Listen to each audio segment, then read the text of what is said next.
Hey guys, my name is Chris, and welcome to my channel.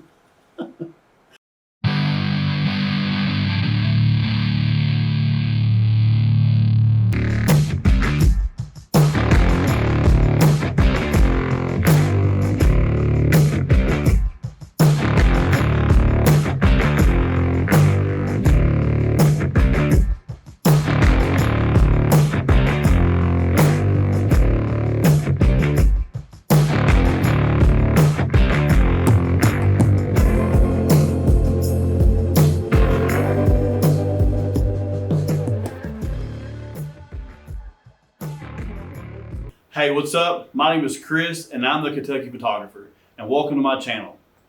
So for today's tutorial, I'm going to go over how to utilize a one light setup.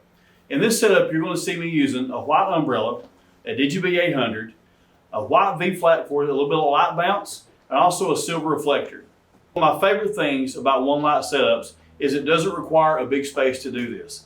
You can do it in a large studio or a smaller space. Everything is scalable, which means that you don't have to use the exact same modifiers or the exact same equipment I'm using today. I'll use this with a small speed light. You can also use it with a small diffuser. Just keep in mind that the bigger the diffuser that you get, the softer the light. The smaller the diffuser, your light's going to be more focused. So if you're trying to get a super even, soft light, then your diffuser may have to be a little bit bigger. Now the silver reflector and the white V-flat are going to provide me with a little bit of balance off of my key light. This is very important sometimes because when it comes time to do some post editing, it's sometimes nice to have a little bit of extra light just to give you some information when you're editing to be able to pull some shadows or maybe darken it. Now if you love the dark shadows, you don't have to use a V-flat, nor do you have to use a silver reflector. The one light setup is perfectly fine. Now I'm also going to go over talking about feathering the light, moving your subject forwards and back, which will also help to control how much light that you splash on the background. Thank you so much, and let's get to it.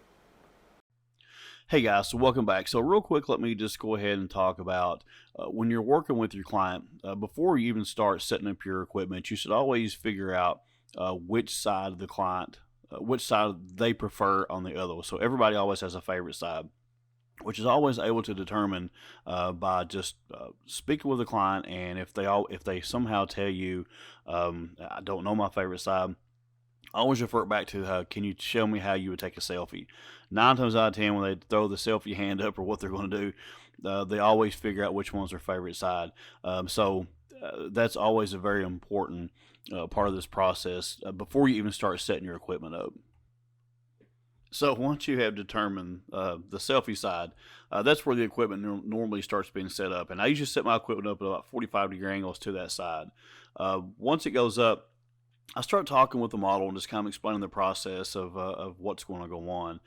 One of the things I like to do when I'm using my one light setup is I will dictate how much light that I want to hit my background, which meaning that if I want a whole lot of light to hit, I will push her back towards the background. So when I push her back towards the background, I can now take my light and I can turn it more of the diffuser towards her. So when I do this, now a majority of my light from my diffuser is going to be hitting her and more light's going to hit my background. If I want to pull less light from my background, I'll have her step forward, then I'll feather my light away from her. So now that when I feather my light, I'm now using the edge part of my light. So you can see that now just this part is going to be hitting her. So I'm not getting so much light splashing on the background.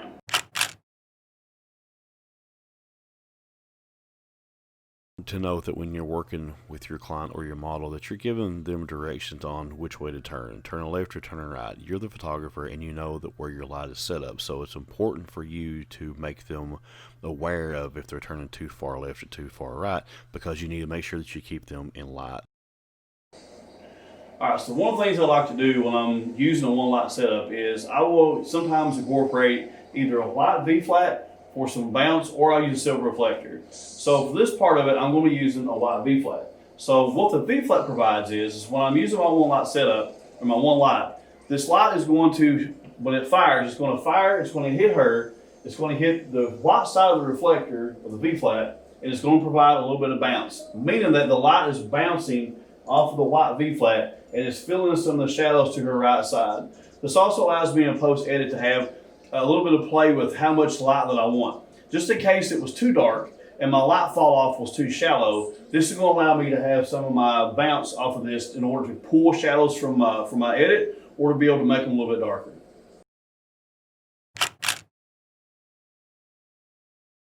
If you're not familiar with what V-flats are just basically two pieces of foam board put together. There's a white side and a black side. The white side is going to provide you with a positive fill or some light bounce. You can use the white side as a diffuser as well.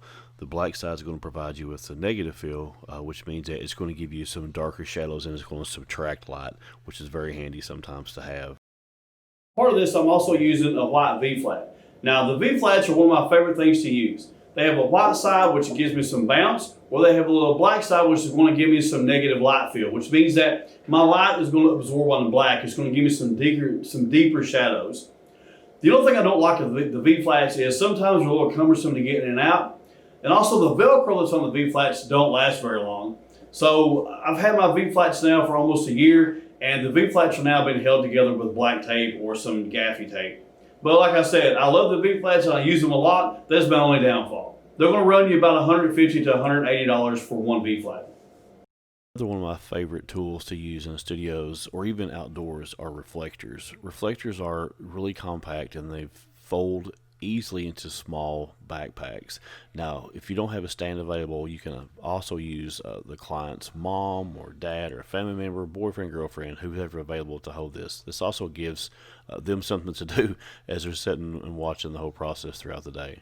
Silver reflectors off Amazon, they're really cheap. I think they run about 10 to 15 bucks, depending on what size you get. Now this one I have here is pretty small. It's usually on my carry kit that I keep with me when I'm going to shoots, especially. They run about 10 to 15 bucks. They're easy to open up. They come with a gold side and a silver side.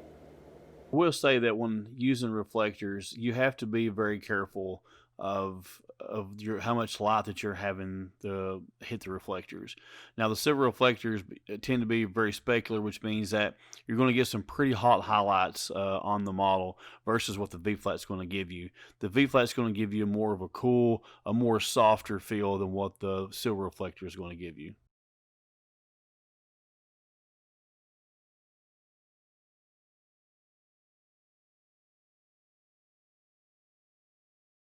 The light that I use in my studio is I use a Paul Buff Digibee.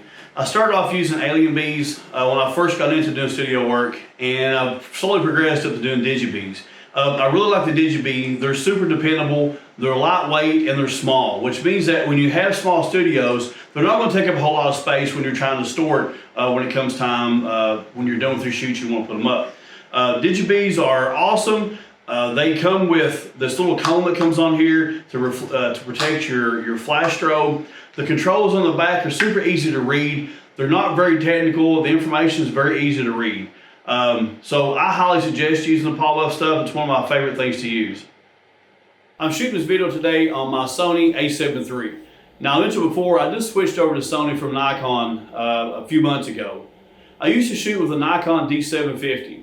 I love the Nikon and I shot with Nikon ever since I got into photography, but I felt like in order for me to progress to the next level that I needed a better camera, as in the dynamic range that my Sony a7 III provides. I love the Sony a7 III, and I suggest to you guys, if you're looking to upgrade to another camera or get into the mirrorless world, the a7 III is an awesome camera. The lens I'm using with today's tutorials, I'm using the Sony 70-200 G Master lens. It's one of my favorite lenses to use, especially in portraits. It's probably I would say my workhorse. I recently just switched over to Sony from Nikon, and I can never be happier. So if you're just switching over to Sony and you're looking for a good portrait lens, I highly suggest this 70-200 by Sony, which is their G Master. The umbrella I'm using is a deep white umbrella made by Impact. I love umbrellas for the main fact that they're really reasonable to get into. They're easy to figure out, and they're one of my favorite light modifiers for one light setups. You pick these Impact umbrellas up. I think I got this one for around 50 bucks. You have to buy the diffuser, which is the big socket goes on the front. They have to purchase that separately. I think that runs about $20 to $30. Please just make sure that you like and follow this channel for more stuff that's coming up in the future.